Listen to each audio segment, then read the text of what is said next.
So the New York Knicks fired Thibodeau, and it's always important to kind of dig into kind of these contexts, like the context that they push out there. Well, they made the Eastern Conference Finals for the first time in 20 years. He made the playoffs 4 years in a row, and they hadn't done that. But like, why did they fire him? But it's kind of like really important to kind of get into the true context of it or the true details of it. He just wouldn't change. At 67 years old, he failed to make the adjustment. You know, he fails to use his bench. They fail, older coaches fail to develop guys. You know what I'm saying? And he was stuck in his ways. Kind of like Mike D'Antoni. He kept getting opportunity after opportunity. You know, he kept getting opportunity after opportunity, but he never changed his stripes. You know what I'm saying? So when you look at it from that aspect, where he played his guys too many minutes, he didn't know how to stagger minutes.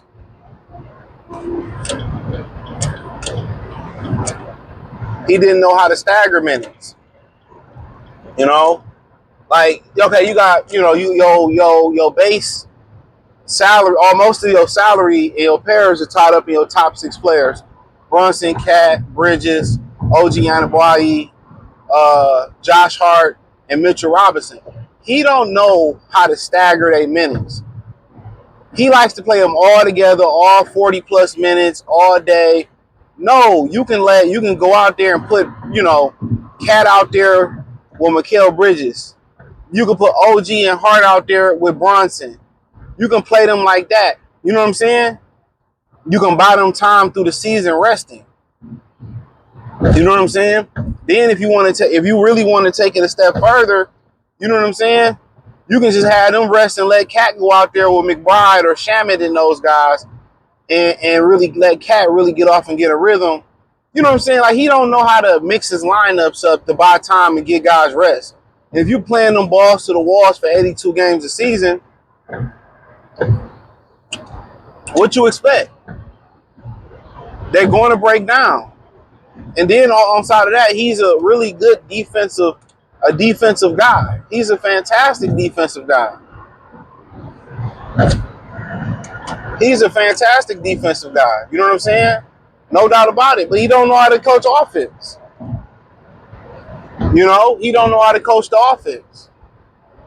It's isolation ball. That's all it is. Pound the ball, pound the ball, pound the ball, pound the ball, pound the ball. That's it. Pound, pound, pound, pound. There's no continuity. There's no moving the ball. There's, not too many set plays. It's isolation, isolation, isolation. He don't have the wherewithal to say, okay, let's do a 2-man game like Denver do with Murray and Jokic. Let's force Cat to get on the block instead of shoot threes. You know, it's a wrap. He ran his course as a head coach. He's never made the adjustments to become better offensively. He's never made the adjustments to be a better, have better rotation and a better game manager as far as how he rotating his players and how he buying them time, how he resting them. He's never made that adjustment. So you can say, yeah, they were successful doing this, but doing the same thing over and over that he's been doing for his whole career, doing the same thing, running guys into the ground, not in the offseason figure out how we can get better offensively. Dude, you wasn't going to win with him at the helm. You wasn't. He wasn't going to win. So, you running your guys into the ground, these are the results that you're going to get. And then not only if you run them in the ground, they got to work so hard to get a bucket on the offensive side of the ball. Brunson got to do all this moving, hezzy, getting to the free throw line, falling on the floor just to get a bucket. When if you draw offense up, instead of getting a hard 30, 35, 40 points, taking tough shots, he'd be way more efficient. If you drew plays up for him within the offense, he'd be way more efficient. His body would be way more efficient.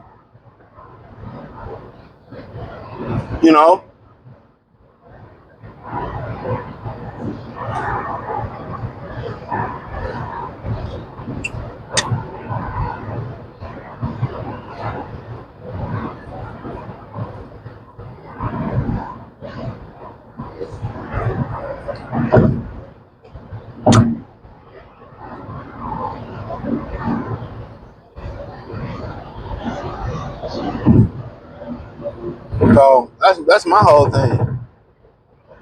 At 67 years old, and somebody on the short said this.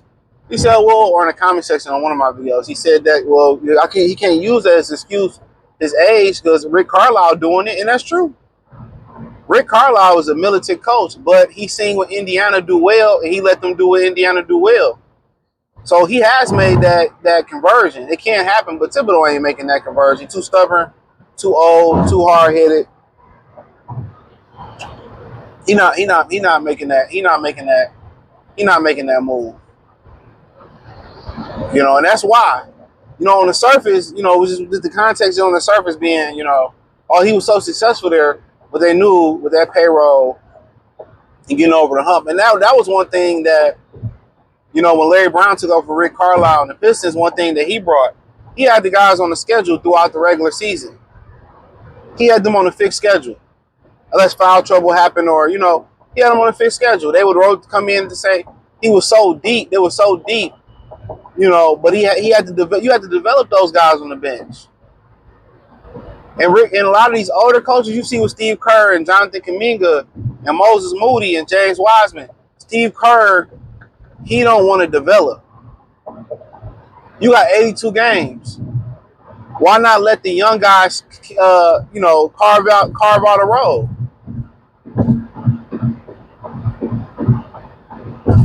You got 82 games.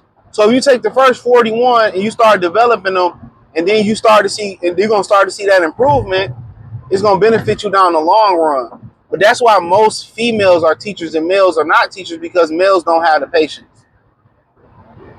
You seeing it with Steve Kerr, you seeing it with Tom Thibodeau. They didn't have the patience to develop a bench.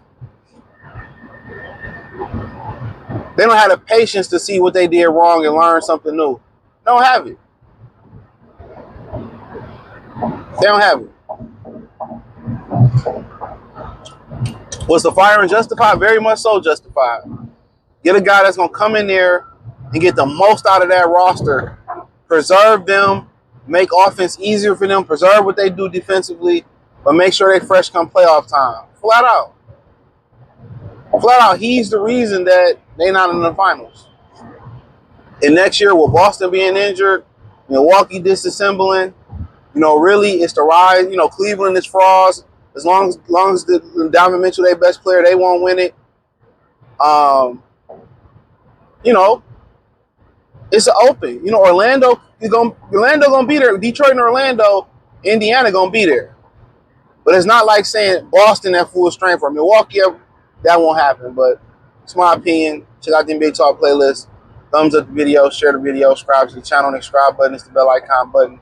Hit all notifications. Increase your chance to get notifications. We go live and drop video. Financially, want to support the channel? Cash App, $sign CJ Good 313. Venmo CJ Good 313. PayPal link in the description. Appreciate the love, support. Peace.